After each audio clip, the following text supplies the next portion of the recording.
Let me share the. Yeah. Good evening, everyone. Good evening, my friends and colleagues. Today, this is the welcome to online semi of Onco Critical Care Society. Today, we have very interesting topic to discuss, and I would like to request the Pramil Kaur to introduce the faculty and tell me about the topic. Good evening, everyone. I welcome you all on behalf of Onco Critical Care Society. So, as we all know that nowadays everybody is talking about AI. So, there are so many tools which are continuously being developed, and there is a potential to use AI maybe in reading X-rays or reading scans. Maybe it can help in diagnosing medical problems or creating treatment plans. So we also need to learn and update ourselves. So for that reason, we welcome Dr. Devasenathipathy. He is working as professor in AIMS Delhi. So let us learn the basics of AI in medicine from him. I welcome you, sir. Over to you, please. Thank you, ma'am. Thank you for the kind introduction. Let me tell you, I'm a radiologist, not from a computer background. So I'll let you know how I understood AI, and I'll tell you the basic concepts of AI. And before that, I'll share the screen.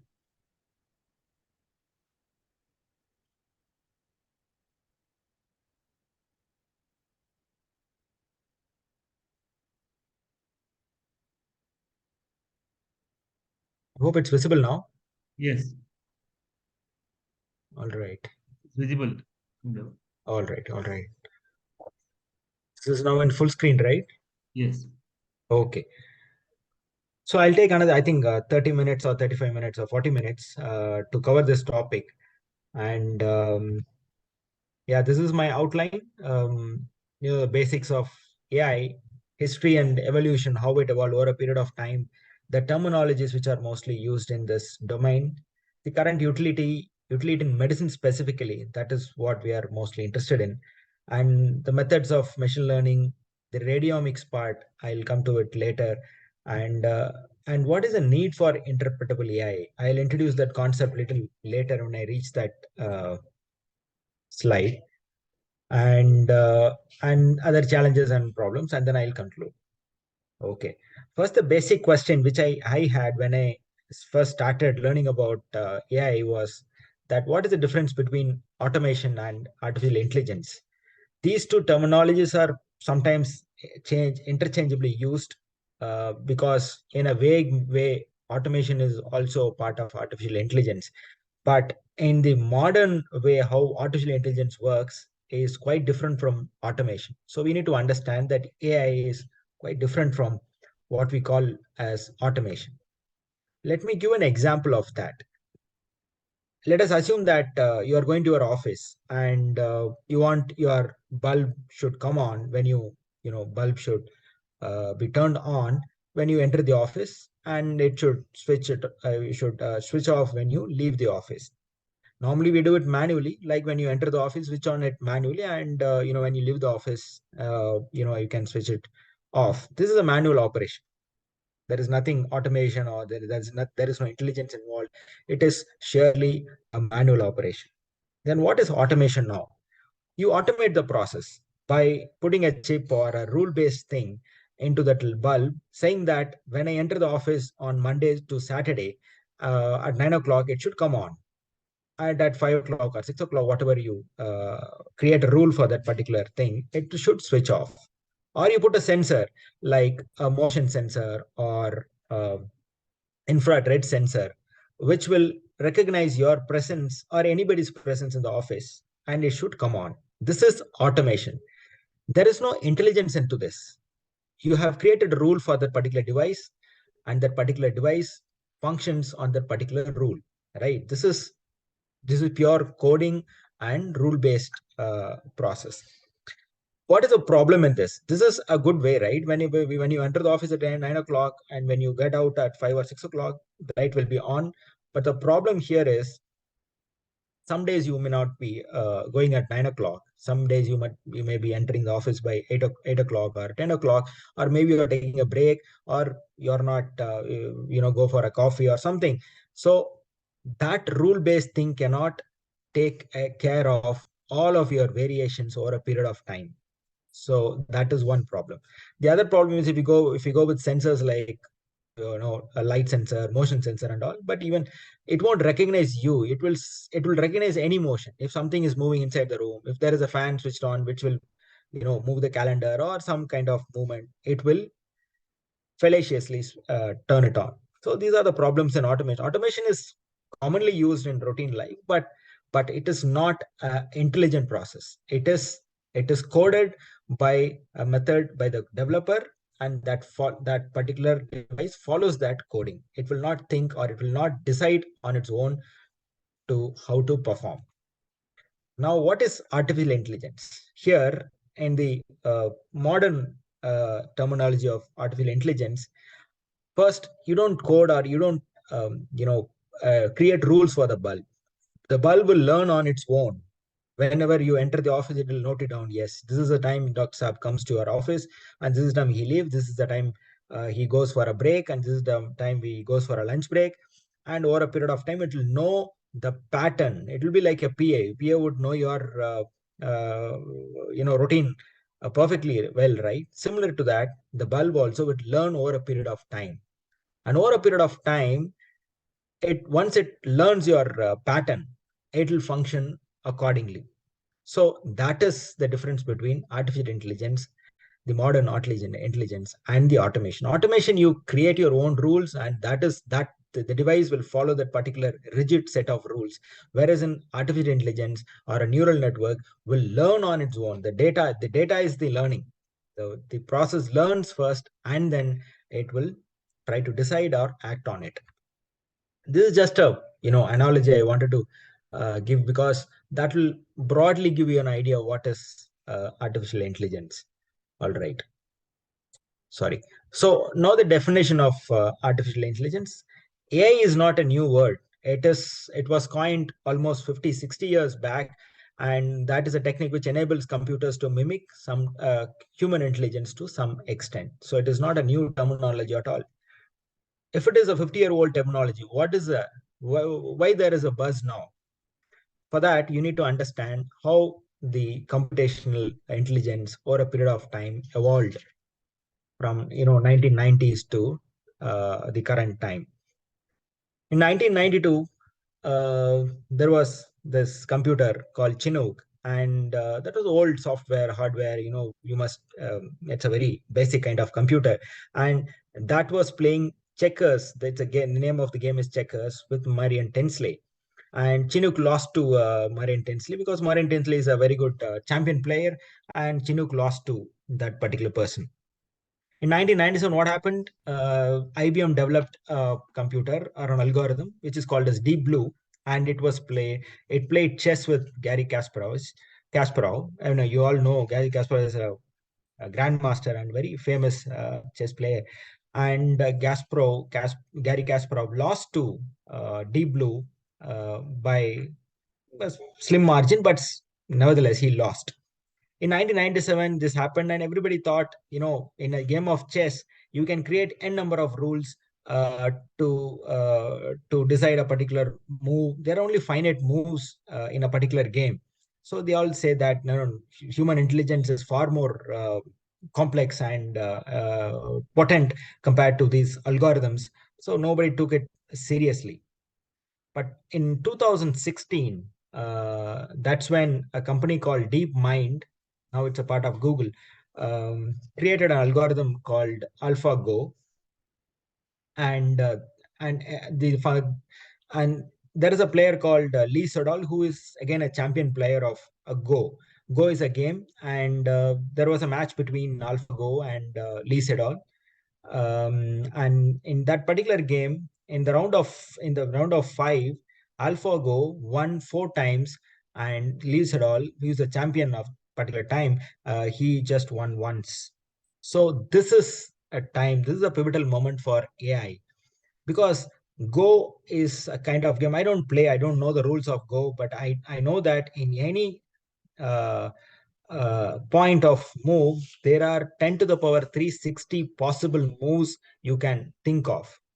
So it is not humanly possible for anyone to think of all the potential moves and code it to a computer and say that this is how you should play a game and this is how you should move. So no way you can tell a computer or an algorithm which will have some 10 to the power 360 possibilities. 10 to the power 360 is more than the number of atoms in our earth.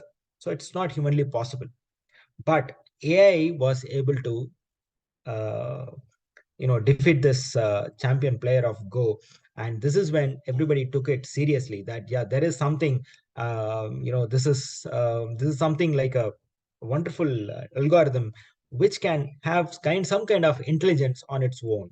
So this is how this evolution happened over a period of time, losing to Marian Tinsley in 1992, and maybe around 2022 years later, it has mastered the game of Go, which is supposed to be a very difficult game. And everybody thought that computer can never master Go, but it happened in 2016. So what has changed in all those 22 years? The difference, the change, biggest change which has happened in this particular period was the neural networks.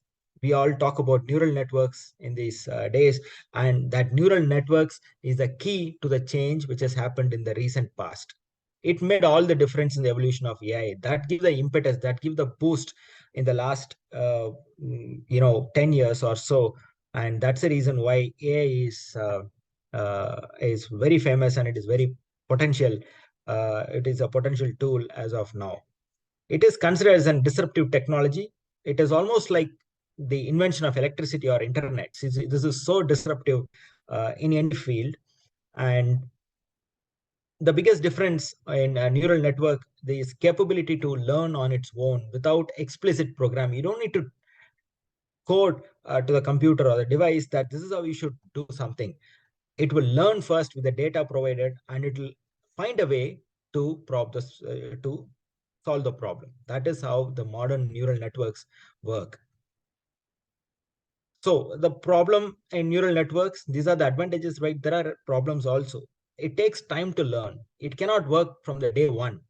For the first initial period of time, it has to learn about the disease process. It has to learn the data provided will be used by the algorithm to find out what is happening, and later on it will come to a position that it can decide or it can do something. So there will be a latent period where the algorithm will learn something, and then it will become a tool. It is very similar to us who undergo MBBS training, MD, DM, and that's a latent period. We learn a lot of things before practicing our specialty. It is very similar to that. It has to first learn.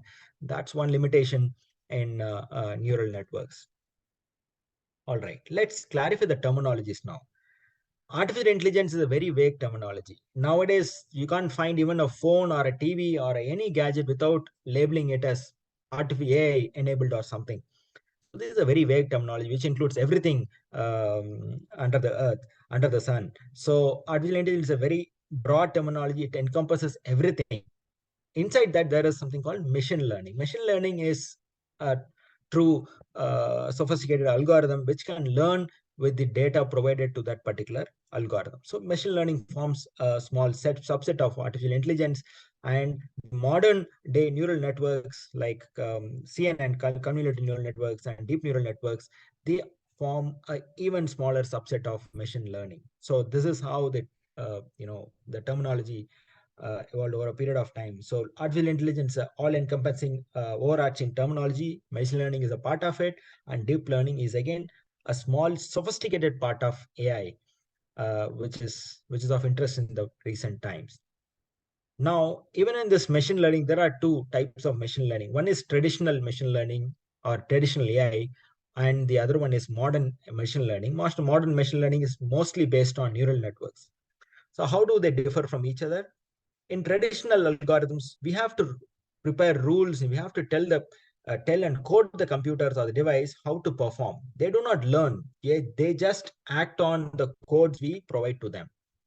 The performance is going to be perfect from their first day, and after that it's going to follow your commands. So there is no improvement in the way it performs, and there is no need for any data to train, because you have given the uh, codes and the rules how it should operate. Whereas the modern uh, day neural networks or the modern ML or AI, they rules are discovered and by the algorithm itself based on the data provided. It is a continuous learning process and it evolves over a period of time. It gets better and better over a period of time because it is learning over a period of time. The issue here is it needs large amount of data. So this is how these two things will differ. The traditional learning methods will be perfectly fine from the day one, and it will not have any improvement over a period of time. Whereas the modern neural networks will take some time to gain the knowledge, and once it gains the knowledge, it will definitely outsmart or it will be better than the traditional learning methods. Let's give an example again. This is how a traditional method would look like.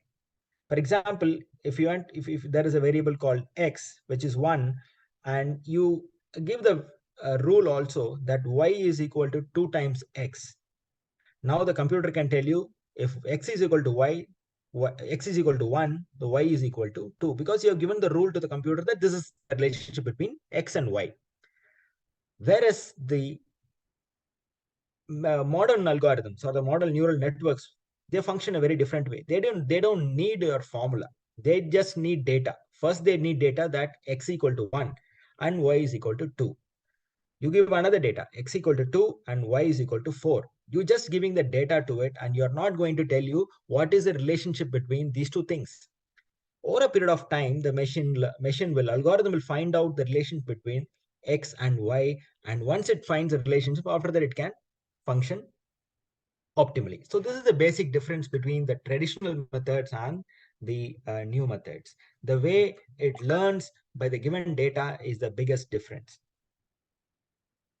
Okay, coming to the utility of AI, it is used in almost all aspects of our daily life. We don't even know we are using it, but we are using it. It is used in marketing, advertisement. Even if you search the internet using Google, it's all, they use all kinds of AI and facial recognition by Google Photos, Facebook, Google Lens, Gmail, handwriting, speech recognition. It is everywhere.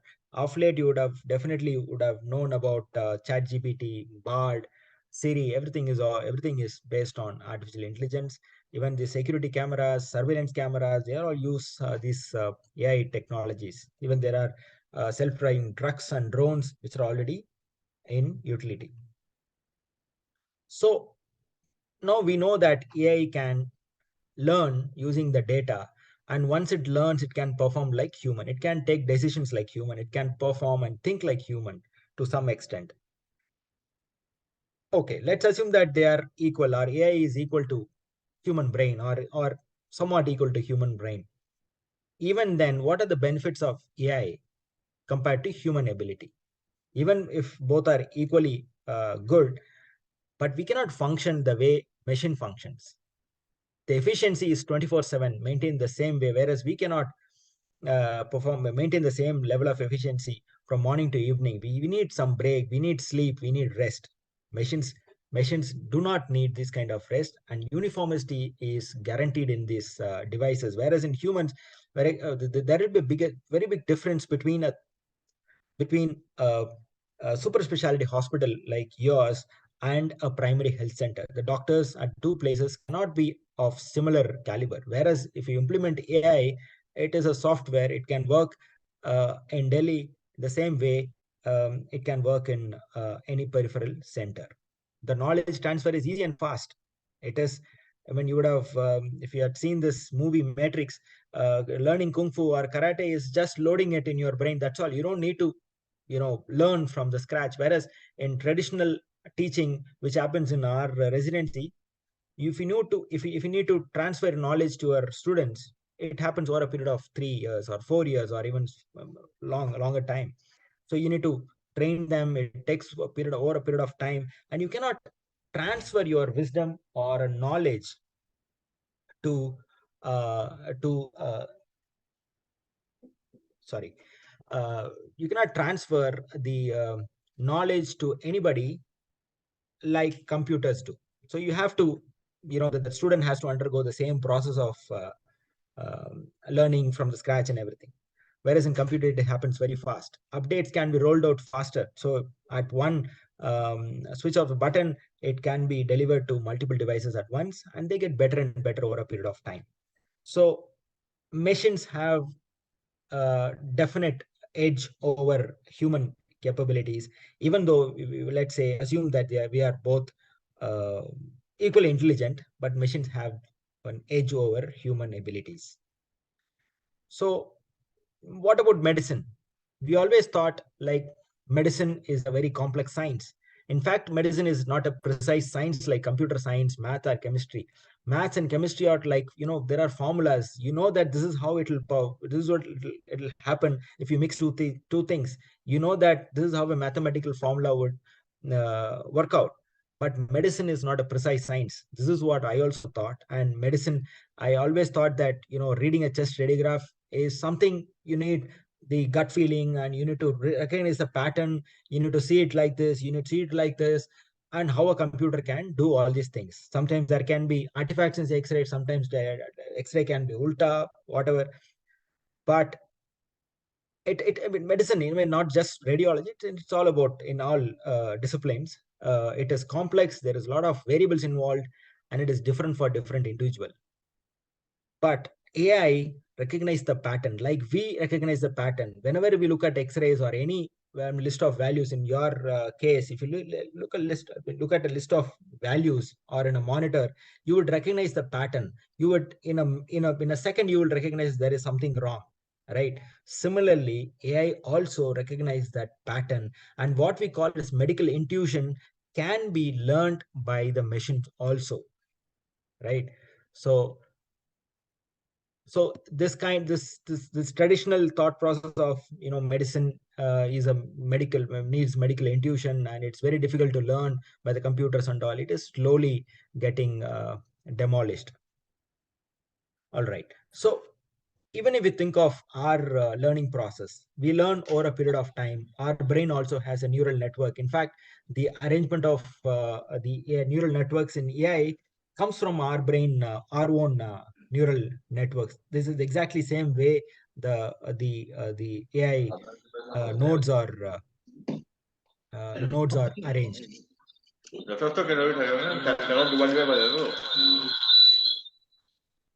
Okay, so let's compare how a neuron in a brain would work in our brain.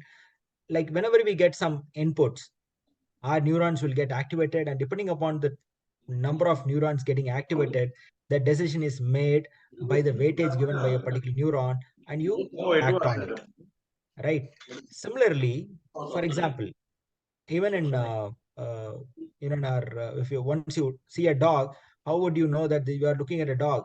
Retina captures the image, it sends the signals to multiple nucleus, it undergoes multiple transformations, and eventually it reaches the cortex, the occipital cortex, and we know that we are looking at a dog. Similarly, neural networks also has multiple nodes arranged in a very serial or a very complicated manner. That's the reason why they are called as neural networks. And why it is called as convoluted or a deep neural networks, because it has multiple layers to it. Each layer has its own function. Uh, it will separate out pixels, it will apply some filter, it will do some mathematical calculations, and eventually by doing this, you will get the output from the last layer. So this is almost like capturing it in the retina, and this is the visual cortex which will recognize what you are looking at. So it works very similar to our brain, and that's the reason why they are called as neural networks. So in medicine, what are the areas it is there and it is helping? It is effectively there in almost all areas. Radiology, ophthalmology, pathology, these are the prime areas, but no discipline is exempted from its utility. So let's see some landmark papers which caused um, uh, uproar in the medical domain. This is one of the oldest papers which was published in 2017 in Nature, and they trained the neural network, and they wanted to classify the dermatology, the skin lesions with using deep neural networks. So after training it with some, more than a lakh clinical images, and the AI has to classify it in a particular way. And once it was trained and it was compared, the classification ability of the particular AI was compared with dermatologist, and the performance was comparable with the 21 board certified dermatologists. This was one of the first paper to show the potential of AI. And this is another popular paper which was published again in Nature. This was about a fundoscopy picture. This is about a fundoscopy picture, and the aim of the project was to grade the diabetic retinopathy just by looking at the fundoscopy. After training, the AI algorithm was able to find out, and it was able to classify the diabetic retinopathy in a very accurate manner, like the doctors did. In addition to that, it was able to find out other things apart from this retinopathic features. It also picked up cardiovascular risk factors. It was able to predict the age group with the error rate of 3.2 years. Even it was able to find out whether the patient is female or male. Imagine, I mean, we cannot say just by looking at the fundoscopy whether the whether the image belongs to a male or female. And beyond that, it can even uh, find out the BP of a patient. It can also tell you the smoking status of the patient. So this is how potent the AI can be. It can pick up things which are not even Sorry, sorry, sorry to interrupt you.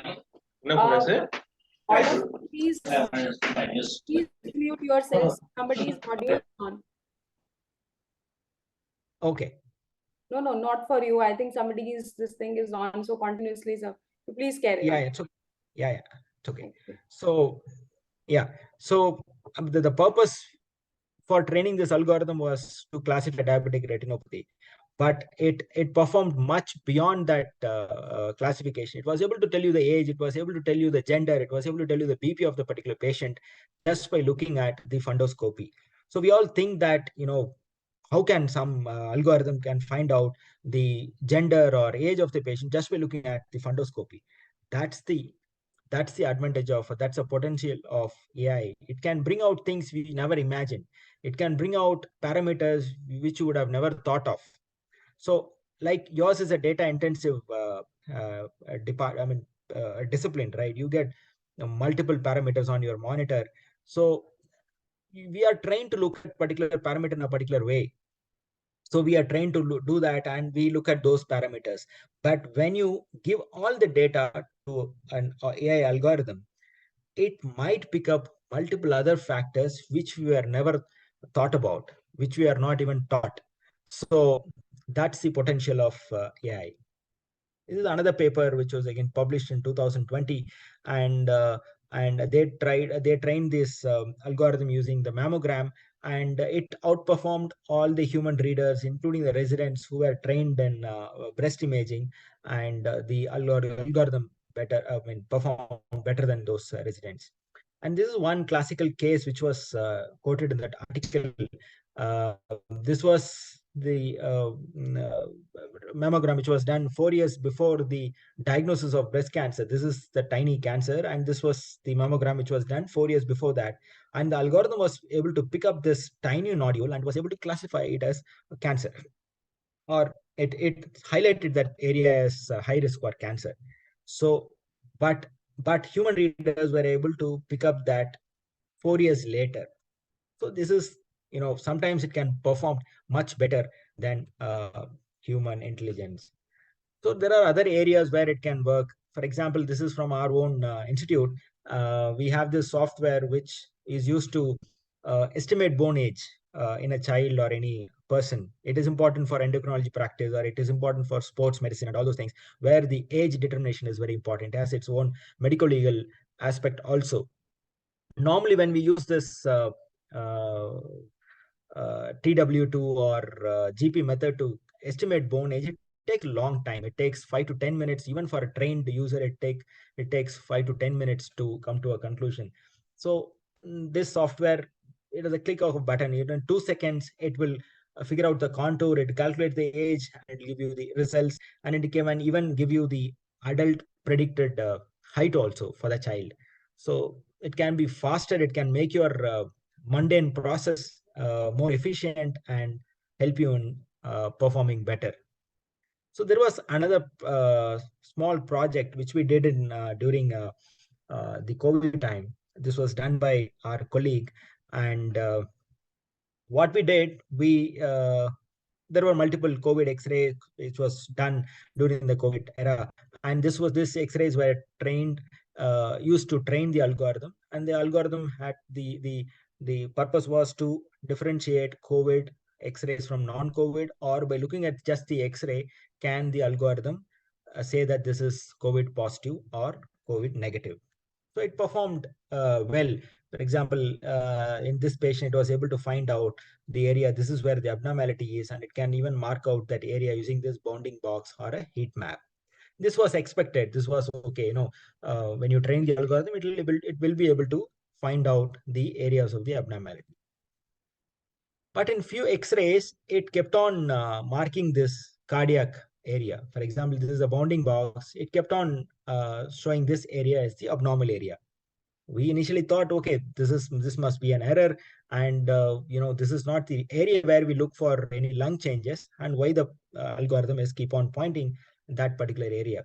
When we retrospectively went back and analyzed the data, we found that all these patients had cardiac issues. For example, in COVID, there was COVID myocarditis, or patient had congestive cardiac failure, and all these patients had some kind of cardiac issues, and that's the reason it kept on pointing out this area. So what I'm trying to tell you is that it can bring out, when you go with the plan, when you try to use the algorithm for that particular plan, but algorithm can bring out multiple other things which you have not even thought about. So that's the beauty of AI. Now we saw a few examples. Now let's go into the algorithms which are available. There are 4 different types of algorithms or learning approaches. The first one, and the most commonly used in medical imaging, is medical field, is supervised learning. What is supervised learning? You give large amount of data, and for the first few data, maybe 30% of the data, you label it whether it is normal or abnormal. First, you have to teach the algorithm. You should show an X-ray, and you should show this is normal. And if you show an X-ray, this is abnormal. So like that, you have to train the algorithm with your 30% data, so that it will know what is normal and what is abnormal. This is done using a label data, and that's the reason why it is called supervised learning. And after a period of time, once it is trained, when you show an X-ray, it will tell you whether it is normal or abnormal. This is the classical supervised learning method. There is another method called unsupervised learning. In this case, you just have to dump the data. You don't need to label the data. You don't need to tell which is normal, which is abnormal, what is what. The algorithm on itself will figure out a method. It may not tell you whether it is COVID positive or not, but it can at least sort out, for example, CT from MR. It can sort out X-rays from MR or CT. So that is kind of function it can do. It cannot say that this patient has some particular disease or not, but it can broadly, if your PACS system has some 1 lakh images which are not organized, you just have to give it to the computer algorithm. It can separate out, broadly what is X-ray, what is X-ray, what is CT and all. Semi-supervised learning is somewhere in between. You can train with little amount of data, and that's called as semi-supervised learning. And there is something called reinforcement learning also, in which the algorithm or the machine interacts with the environment. For example, if you devise a robo, and the robo is moving ahead, when it bumps on the wall or an obstacle, it will learn, okay, there is a bump, so I cannot cross this. So it decides it moves to a different place where there is no bump. So over this period of, it's like a baby learning how to walk, right? So it interacts with the environment. When it bumps onto a obstacle, maybe you will know that no, this I have to be careful of. So similar kind of experience algorithm also takes, and this is called reinforcement learning. It gets reinforced that yeah, this is the right method and this is the wrong method. It gets reinforced, and that's how this uh, okay, so this is how a typical neural network will function. There'll be multiple layers to it. Here there are 4 layers. This is the input layer and this is the output layer. So when you showed an image of letter 9 here, it are broken into multiple pieces, and they are multiple, they are filtered using multiple things. They are split into pixels, and slowly it will reconstruct into 2 pieces, and eventually the output layer will recognize, okay, this is number 9. So this is a graphical representation of how handwriting of 9 can be picked up by the computer using neural network. Similarly, if you show a dog or a frog, it goes through multiple iterations, it goes through multiple nodes. That's it's called as deep neural network. And eventually in the output layer, it will show that yeah, this is dog or this is a frog. Okay, if you look at these images, how good are these images? They look nice, they look real, and they are fantastic, right? But I'll tell you that these images are not true images. They are synthesized images. AI created these images. Yes, AI can even create images.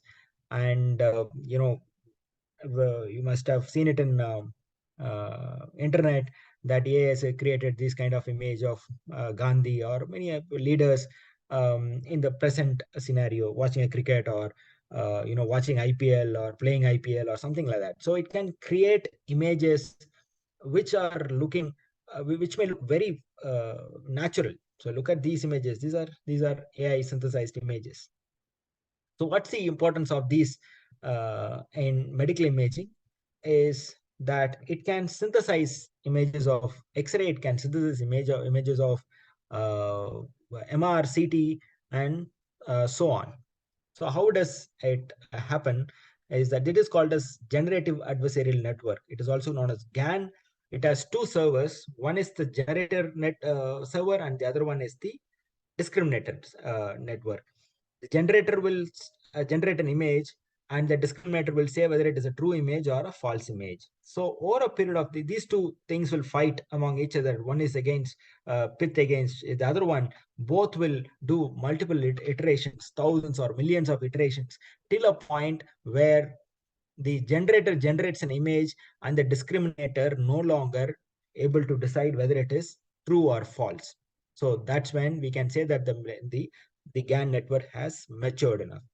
So it can generate images for it. It is good for diseases which are rare. You can generate synthesized images of a particular disease which are hard to find, and it has its own teaching ability also, because rare diseases, you may not have examples of rare diseases which can be synthesized using AI.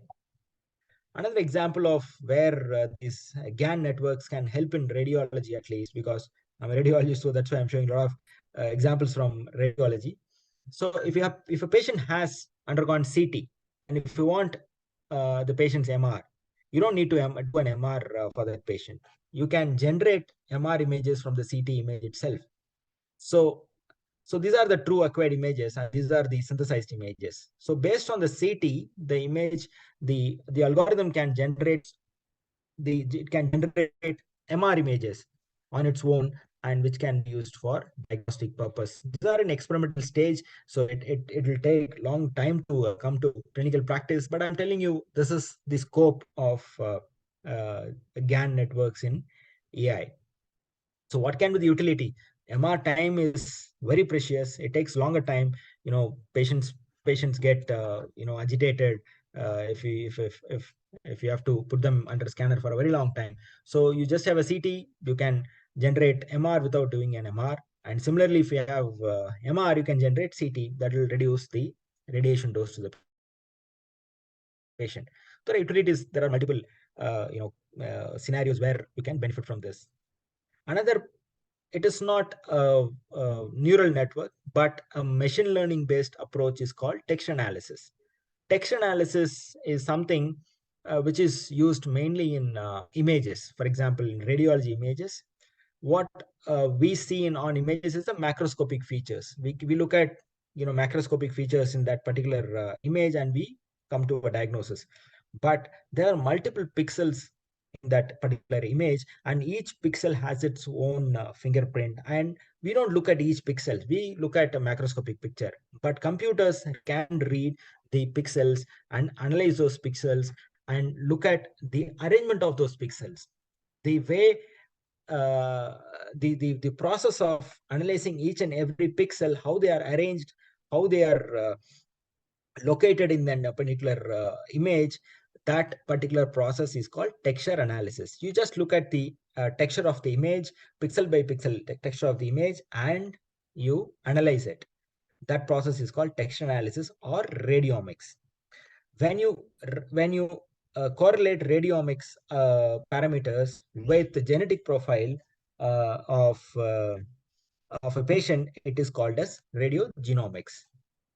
So we have some experience on radiomics and radiogenomics. Example, we had these renal cell carcinoma patients, and we applied this radiomics on these tumors. And just by applying this radiomic features, we were able to differentiate different types of pathological types of RCC. We are able to differentiate clear cell from chromophobe and other RCCs. So without even doing the histopath, actual histopath, you will be able to say, or just on the image itself, to whether it is clear cell sarcoma, clear cell carcinoma, or a different type of RCC. Similarly, on imaging, it is very difficult to differentiate renal cell carcinoma from lipid poor angiomyolipoma or oncocytoma. It is a difficult diagnosis on imaging. If you apply this textual analysis or radiomics analysis, you will be able to differentiate multiple types, on even the different diagnosis is possible. Okay. It can be used to predict the chemotherapy response in patients of osteosarcoma also. This is also from our own work, and we use texture analysis, whether these texture analysis features can predict, from the baseline image, can predict whether this particular patient will respond to chemotherapy or not. Is it worthwhile to give this particular chemotherapy to this patient or not? So these things can be predicted or estimated using texture analysis. All right. And we are also doing a project with IIT Delhi, wherein we want to use AI and machine learning algorithms to differentiate a nodule in a lung in a patient with sarcoma, whether that nodule is benign or a malignant nodule. So for that, we wanted to segment out the nodule first, and then apply radiomics and uh, other analysis. So first we need to segment out this nodule. Segment out is that marking out that nodule from the rest of to differentiate it from the rest of the image. So this was drawn by the radiologist, and this was done by the algorithm. So once this was a supervised learning approach we used, and we used some hundreds or 500 data sets of data where radiologists had marked those nodules, and this was used to teach the algorithm to how to recognize a nodule in a lung CT. Once that is done, the results are like this. It is able to pick up those nodules without any problem. Even tiny nodules like this, it was able to, not very accurate, but it is able to locate and mark out that particular area. This is another example wherein this is marked by the radiologist, which is the ground truth, and this was picked up by the algorithm. So we have talked about a lot about AI, the potential of AI, all great things about AI, but all is not well in AI. AI has a problem. It has its own limitations. That is also important to know. That AI is not a kind of superhero or a magic, but it has its own problems. What is the problem in AI? One of the problem is that what happens within these layers when you input an image here and output comes here, what happens in between is not to known to us. Why a particular algorithm decided that this is tumor or this is not tumor, we don't know. This is called black box or opaque box approach. Till now there are there are some approaches which to some extent you can try and learn what is going on inside, but most of the times it is a black box. We never know that why this particular algorithm decided the way it did, right? So that's the reason it is called as black box. And what is the reason why? Why can't we just accept what AI tells you and act on it? No, it's not possible, right? Surgeon cannot operate on a patient because AI said so. Surgeon should get convinced that this is a tumor or something which can be resected, and it should be resected. Only when the surgeon is able to understand why this decision was made, and that's when the surgeon is going to remove the tumor or treat it. And we should know the logic behind that decision. And uh, and and it is also important when that particular decision of AI goes wrong, you know why it went wrong. But if you don't know what is going on under the hood or what is going on inside the box, it is very difficult to say why this AI went wrong, right? So for example, in a human scenario, whenever you make a decision, even if it goes wrong, you can explain that, oh, I thought this is the tumor, but you can explain things. But AI currently, it is not completely possible to explain what is going on and what went wrong if it goes wrong. And AI can go horribly wrong. For example, if you had uh, if you had noticed that news of live streaming of terrorist attack in New Zealand, which happened, I think, few years back, is a classical example. The platform had all the security features using AI and all, but sometimes AI can falter, and when it goes wrong, it can go horribly wrong, because we would not even get to know that what went wrong. So yeah. So, and the other thing is, you cannot blindly follow AI, because AI are prone to errors, and you cannot blindly trust AI. And that's one important thing we should understand. And other things like ethical issues. If AI goes wrong, who is responsible? The user who used it, the developer who developed it, or the company who is marketing it? There is no clear cut answer for that. So that is something which will be dealt or solved in a future years to come. And um, and there is always a need for a human behind this algorithm. You cannot, for example, you cannot board a flight flown by an autopilot, right? Autopilot can very well drive a flow aeroplane, and it can very well land you, take off. It can do everything, but you cannot trust that aeroplane without a pilot in the cockpit. So this is something like, there is a need for that human. Still, there is a need for the human interface to understand and uh, uh, work with AI. Beyond that, there are multiple legalities, standards, benchmarking are still being developed. So it is not yet there, so that it can be used without any problems. So this is from an article, and this is what they predict. The older AIs uh, were inferior to humans, whereas now in the current time and scenario, it is probably very similar to our capability. But in the future, it looks like the AI is going to be better, because the computation and the memory and the number of calculations per second which can be done by computers, we can't even match the computers. For that matter, we can't even match the calculator, let alone those high-end algorithms. We can't even match the calculator. Calculator can calculate values of 6 digits into 6 digits in a fraction of a second. We cannot do that. But at the same time, the logic behind the decision, why it happened, what is the underlying principle, why this happened, the logical connections. These things are better done by humans. It cannot till now the AI cannot explain why it happened, what is the reason why it happened. So there are strong points with AI computation memory, you can't even match the computers, whereas the logic behind the explanation behind the decision, humans are much better than AI as of now. All right. So many people will think that if AI is the future, what about our jobs? So I would think of three uh, possibilities now. One is autonomous intelligence. This is one approach, that AI is autonomous intelligence. AI will become better and better. It is supreme. It will it'll dictate humans about what to do and what not to do, and it will eventually replace the need for human abilities. That's one possibility. The second possibility is assistive intelligence. As I told you, till now AI is not matured to an extent that it can function independently.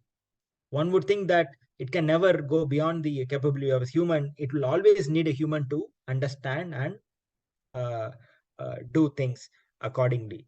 That's the second possibility. The other possibility is coexistence, which is called as augmented intelligence. Somewhere in between these two extremes, I mean, between the autonomous intelligence and assistive intelligence, there is something called augmented intelligence. We recognize that AI has a strong area, which is computation, which is pattern recognition, and which is memory. But we are we are better in logical decisions, we are better in explaining things. So when we work together, that's going to be a better scenario, and that's going to be the augmented intelligence. We have our own intelligence, we are augmenting that intelligence using the artificial intelligence. That's the third scenario. What I would think is that out of these three scenarios, augmented intelligence will be the future. I don't think it can completely ignore humans, it can completely overtake our jobs. Maybe it will reduce the number of jobs in the future, few I mean, it can jobs can be done with fewer number of human participation, but still in future, if you know and if you can use AI, you will be you will still be relevant in that particular field. But if you don't use AI, if you don't use technology, if you're not up to it, you might have issues in the future. So just to conclude, AI domain is exploding. Every 10 days or every 15 days, the development is, every 15 days you get some new development. And what is the concepts which were relevant 6 months ago is not currently relevant at all. That's the, life cycle of any AI algorithm. They are exploding in a way that, very difficult to cope up with.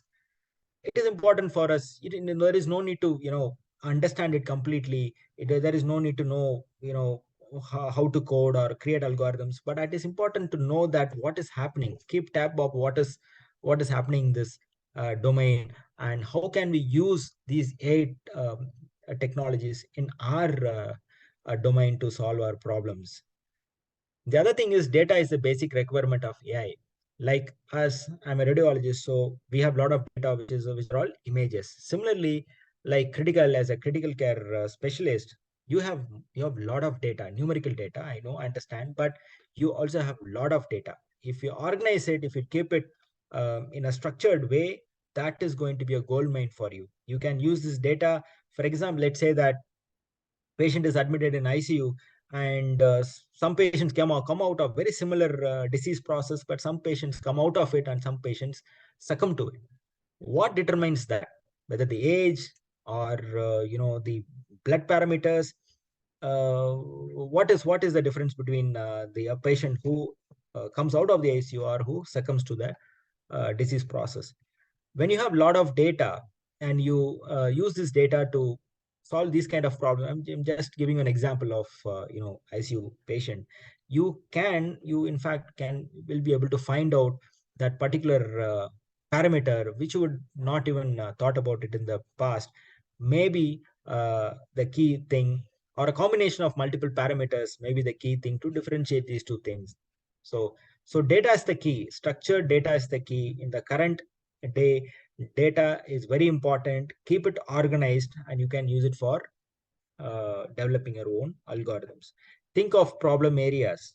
You should, I cannot, work on something in critical care. I don't even know what is the problem area. So you should identify a problem area in your own area. It may be a simple problem like, why this happens in this particular scenario. It may be a very simple problem. Pick up that problem area and use your structured data to solve those problems. Not every time AI will help you, and AI will give you complete accuracy, full accuracy, 100% accuracy. But you never know that AI can, most of the times, in our experience, can solve our problems. Thank you for your patience listening. If you have any questions, I'll be happy to answer.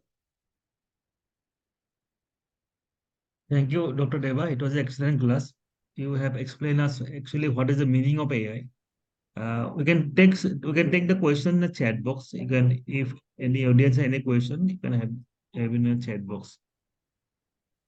Okay. Dr. Deba, you said about the black box. No, we don't know the why algorithm. What is the algorithm of the machine learning, right? We don't know the Yeah, what. So till that, like, don't you think that's a matter of time? Eventually, we'll know only what is there in the black box. And till the time we don't know about the block box, it will be a bit like we're a bit skeptical using AI in decision making at least. So absolutely. You are right. Till you know that what is happening, yeah, without understanding the logic, it's very difficult to act on it. For example, if a resident or a first year resident tells you that this is what is happening, you would yes, you would definitely want to counter check it. You would definitely yes, want to, you will ask the leading question, that what happened, what is the problem, what is the parameter. So without understanding the logic behind it, you would not say that interpret that patient. yes, It's not going to happen. You will want to convince yourself. You should get convinced first before acting on it. Yeah, AI is powerful, but there are multiple methods here which have been developed to understand what is probably the reason behind the decision, yes. but it's not completely conquered. So you have given examples of that AI can be used for diagnosis and also for prognostication. Can it be also used for clinical decision making? Yes, absolutely. Any decision which would need which would need understanding the data, which would involve pattern recognition, like we think we understand things based on our own domain knowledge, and we Yes, tend to look for a pattern, we tend to look for a particular scenario. All these things, even AI can learn with enough amount of right amount of data. It can also learn. So it is quite possible. There are clinical decision support systems which are already available. In fact, if I can tell you a scenario where we use AI mostly in our institute, is just to differentiate normal X-ray from a normal X-ray. We are not interested in correct. characterizing that whether it is pneumonia, pneumothorax, or various other things.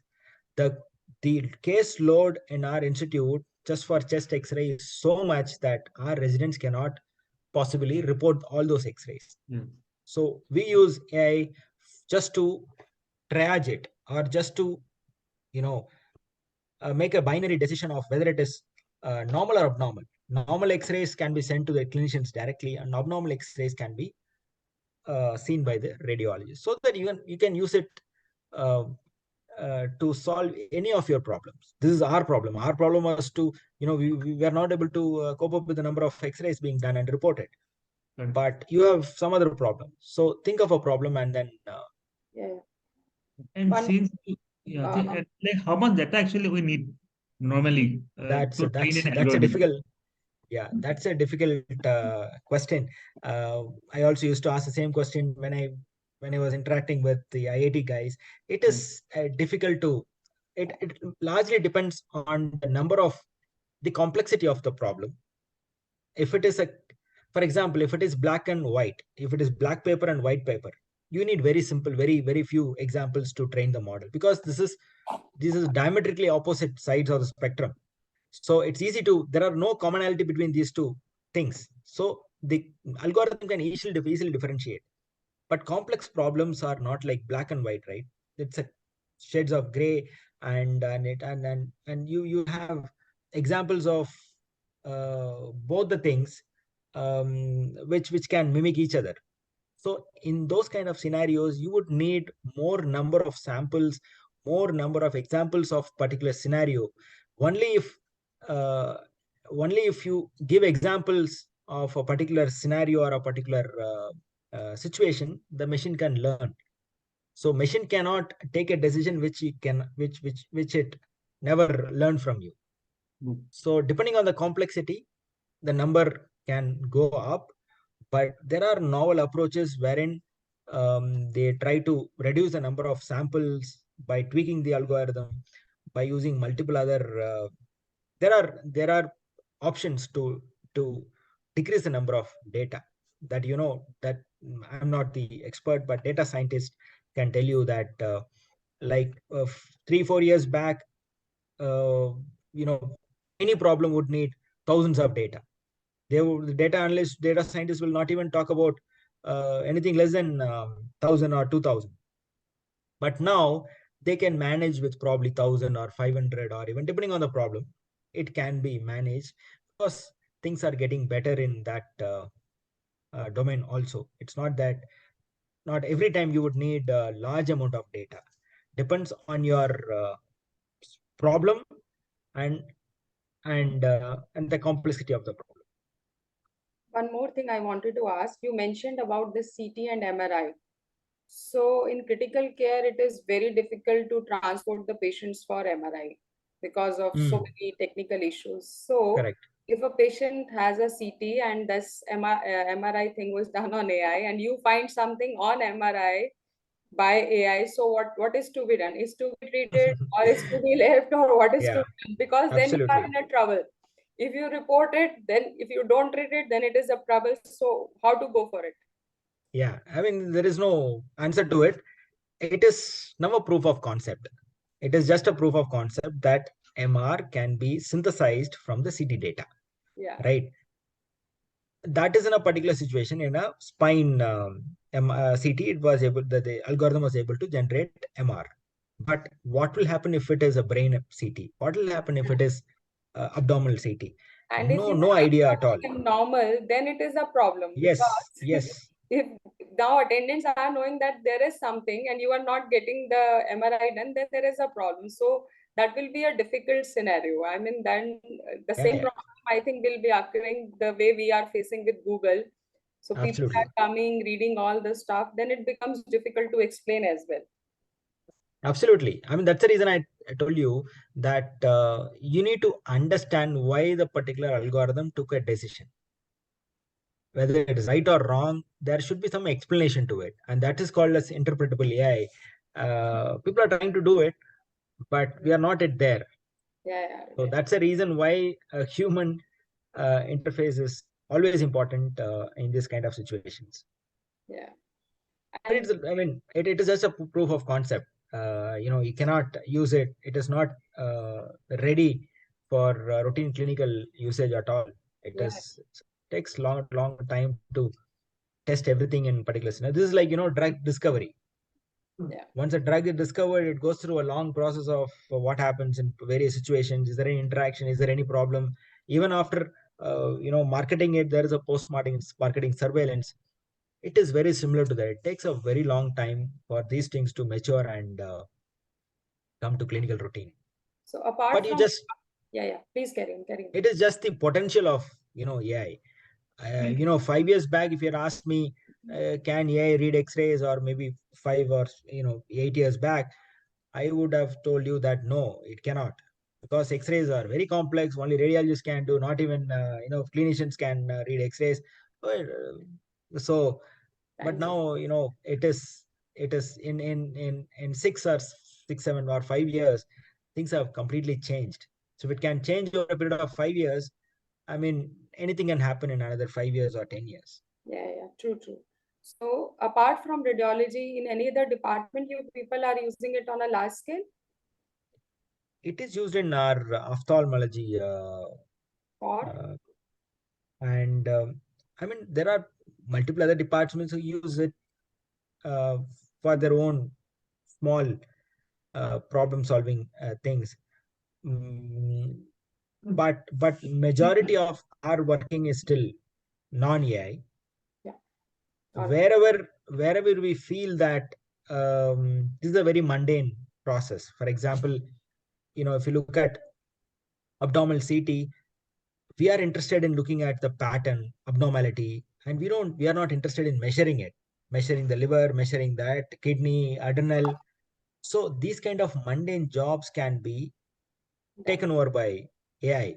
So when you look at the CT, there will be a list of measurements which should be available before you. AI would be have generated list of normal values. Okay, liver size normal, everything is tabulated. Okay, that's taken care of. I don't need to measure all those things to check. I just need to look at it qualitatively. So those kind of approaches can be taken. So are you aware any other hospital in private setup is using this on I a don't large? know who is using it, but there are many private players in this field. Um, yeah, even in Delhi, there are. In fact, the one we are using it to differentiate normals from abnormals is a commercial product. It's not our own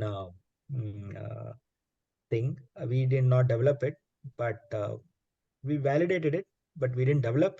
So there's a lot of many private players. There are many startups which are doing Which are, it nowadays. Dr. Saurabh, is there any questions? Are there any questions in the chat? I don't think so. I think somebody has replied on something. All right. I think there are few things somebody wanted it to be sent it to their system, and I think no questions. Any other Okay. questions from the audience, please? Yeah, someone has mentioned that cure.ai. Yeah, I just want, somebody's, I didn't want to mention those names, yeah, but yeah, absolutely, he is correct. These are few good, major ones. yes, good companies. Mhm. Yes. Okay, if there is no question, then you can just end the session here. Thank you, Dr. Deva, for giving us time and You're welcome. explaining us what is AI and how it can be used. I think AI is still a baby, no? This is still in like very nascent stage. We don't know what will come in future. Yes, Yeah, absolutely, you're right. You nailed it. yeah, At best, it is in teenage now. yeah. At the same So, producing a lot of noise and things like that. But we never know what will happen in the future. But yeah, Yeah, the future. somebody has mentioned that the fast growing baby. Yeah, Absolutely, I think I it is the correct explanation I for could this. I could Okay agree then. more. Yeah, Okay then. Thank you again, and Thank good you night. so much, you're welcome. Dr. Sun. Thank you so Okay. Bye, Saurabh. much, Dr. Bye. Saurabh. Bye, Parvin Kaur. Bye, bye, everyone. Bye. Bye.